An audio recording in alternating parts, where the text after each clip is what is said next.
deyarli ko'p odam bilmagan desak ham bo'ladi. Hozirgi kunda esa har bir 4 ta odamdan 2 tasida, 3 tasida grija bor. Nimani hisobiga o'sha grija paydo bo'lyapti? Nima uchun hozirgi kunda ushbu kasallik ko'payib ketdi va ushbu kasallikni davolash uchun eng optimal chora sifatida nega aynan kineziologiya va osteopatiya? Assalomu alaykum hurmatli Union Med klinikasining kuzatuvchilari. Mana bugun sizlarga grija va artrozni kineziologiya va osteopatiya orqali qanday davolanishligi haqida va umumiy bizni o'sha sohamiz haqida va insonlarga berayotgan foydasi haqida batafsil gaplashamiz. Videoni oxirigacha ko'ring va albatta obuna bo'lish tugmasini va like bosishni unutmang. Hozirgi kunda butun dunyoda, ayniqsa O'zbekistonda global muammoga aylanib ulgurgan, bundan 20 yil yoki 30 yil oldin grija desa deyarli ko'p odam bilmagan desak ham bo'ladi. Hozirgi kunda esa har bir 4 ta odamdan 2 tasida, 3 tasida grija bor.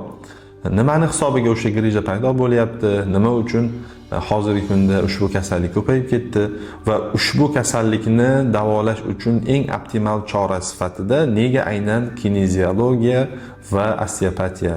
Biz ushbu haqida bugun gaplashamiz. Videomiz xudo xolisa manfaatli bo'ladi. Kuzatib, like bosishni unutmang. Xo'p, grija mana yaqin yillarda haddan tashqari ko'p insonlar orasida ko'p uchrayapti. Yotib qolgan kasallar, yura olmayotgan kasallar, og'riq zo'ridan qiynalib yashayotgan bemorlar sonini sanasak juda ham ko'p. Va ushbu kasallik rivojlanish zaminida ushbu kasallikni davolash uchun ham har xil metodlar, har xil jarayonlar, har xil uslublar vujudga kelgan. Oyog'idan osish deysizmi yoki hozirgi kunda o'sha operativ choralar, ya'ni operatsiya orqali grijani davolash uslublari deymizmi? Har qanaqasi rivojlanib o'zini nimasiga yetib boryapti. Va ushbu uslublar ichida biz nega aynan kineziologiya va osteopatiyani tanladik? Sababi osteopatiya va kineziologiya inson tanasiga zarar yetkazmagan holatda, ya'ni zarar foizi minimal holatda, deylik oddiy dorilarni misol qilib oladigan bo'lsak ham, o'sha har qanaqa dorini ximikat bo'lganligi uchun foydasi bo'lgani kabi zarari ham tanaga bo'ladi. Va ikkinchi nimasi avaz oxun aytganida oyog'idan, barmog'idan boylab osadi deydi. Belini og'rig'i esidan chiqqan, ikkita barmog'i og'riydi. Keyin o'shani hisobiga men yaxshi bo'ldim, yaxshi bo'lmasam yaxshi bo'ldim deydigan uslublarni nazarda tutamizmi? Yokida hayot uchun xavf darajasi bor bo'lgan va uni kelajakda hech kim unga mana 100% mana shundan keyin yaxshi bo'lib ketasan deb garantiya bera olmaydigan sohamiz, aynan operatsiyalar deymiz va bu operatsiyalarni biz doim eng oxirgi chora sifatida insonlarga tavsiya berishimiz mumkin. Lekin operatsiyalardan mana biz o'zimiz tajribamizda ham kuzatib kelyapmizki, 2 talab, 3 talab operatsiyalarni o'tkazib, grijasini oldirib, yana o'sha grijadan kasallanib, og'riqlar ketmasdan murojaat qilib kelayotgan bemorlar haddan tashqari ko'p. Shuning uchun aytamizki, bizning sohamiz mana shu kineziologiya, osteopatiya va qo'l bilan davolash orqali insonlarga zarar xavfi juda ham kam. Buni isbotlash uchun ham bir aniq gap, dalil kerak bo'ladi. 1989-yildan 2017-yilgacha Amerikada o'sha manual terapevtlar va osteopatlarni ishini o'rganish olib borilgan va общий o'sha shuncha yil orasida bor yo'g'i 40 ta dona murojaat kelib tushgan. Ya'ni ushbu muolajalardan zarar ko'rdim degan murojaat kelib tushgan va bu tibbiyotda juda katta ham son emas. Xo'p, o'zi grija birdan paydo bo'ladigan kasallik emas. Hammamizda belimiz yengil og'rib qo'yib yuboradi yoki bo'ynimiz yoki oyog'imiz bir tomir tortishib qoladi yoki yengil mana shunaqa simptomlar bo'lganda bemorlar hech qachon bizda borib turib doktorga ko'ringiz kelmaydi. Va mana shuni natijasida oylar, yillar, kunlar o'tib ma'lum bir vaqtdan keyin o'sha pristup deymiz yoki o'ta kuchli og'riq bilan keyingina o'sha borib doktorlarga murojaat qiladi va shundan keyingina borib davo choralarini ko'rishga harakat qilishadi.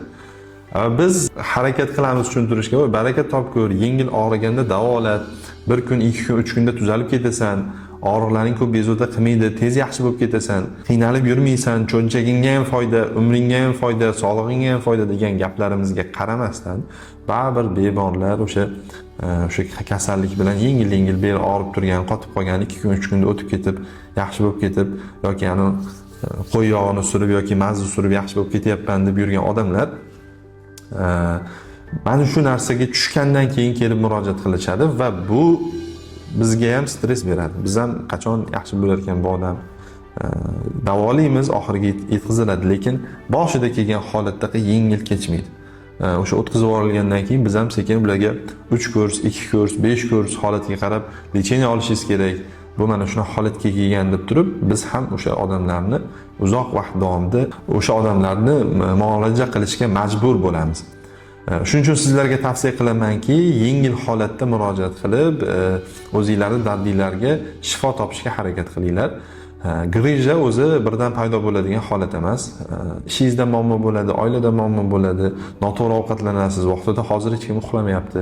Mana shu faktorlarning hammasi yig'ilib oxiri grijani kelib chiqishiga sabab bo'ladi. Ko'p o'tirib ishlaydigan odam oylab, yillab davomida o'tiradi, shuni hisobiga beli qotadi. Belidagi mushaklar qotgandan keyin shuni hisobiga belda og'riq paydo bo'ladi. Tana o'sha narsani stress deb qabul qiladidagina sekingina keyinchalik o'sha belda grijani formirovka qilishi boshlashi mumkin. Bu faqatgina bitta misol. Yoki ustalar ishlaydi, og'ir ko'p ko'taradi. Ko'p ko'taraverganning hisobiga mushaklar qotib ketadi. Mushaklar qotganning hisobiga yana beldagi harakatsizlikning hisobiga yana grija kelib chiqadi. Yengil paytida uni o'sha vaqt soati bilan muolaja qilib profilaktika qilib yurilsa yaxshi. Agar profilaktika qilinmasa-chi, ertaga 6 mm, 7 mm, 10 mm biz ko'rganmiz tajribamizda 17 mm gacha bo'lgan grijalar boyaga insonni azob berib, keyin qiynagandan keyin borib murojaat qilib lecheniya olaman deydi. O'sha holatda bemorlar yana asabiga, cho'nchagiga va o'sha ko'plab nimalarga zarar bo'lgan holatlarni ko'rganmiz va shu holatlarga yetib kelmasligi uchun odam yengil bo'lganda borib murojaat qilib muolajalarni olgani yaxshi. Xo'p, ushbu holatda xoh og'ir holat bo'lsin, yengil holat bo'lsin, o'sha grija bilan yoki bo'g'im og'riqlari bilan, artroz, artritlar bilan og'riyotgan bemorlarimiz bo'lsa, bizni klinikamizga murojaat qilib, ushbu kasalliklariga o'ta professional, yuqori malakaga ega tajribali vrachlarimizdan konsultatsiyalar olib, aniq tashxis qo'yib va ushbu kasalliklarini o'sha ildizi bilan to'liq davolashlari mumkin. Buning uchun bizga o'sha quyida ko'rsatilgan telefon nomerlarimizga aloqaga chiqib murojaat qilib, bizda o'sha muolajalarni olib borishlari mumkin va hamma bemorlarimizga Alloh shifo berishini so'rab qolamiz. Hech qachon kasal bo'lmang, o'zingizning sog'lig'ingizga befarq bo'lmang. Xayr, salomat bo'ling. Kanalimizni kuzatishda davom eting va obuna bo'lishni unutmang. Manfaatli videolarni kuzatib tanishlaringizga ulashing va like bosishni unutmang.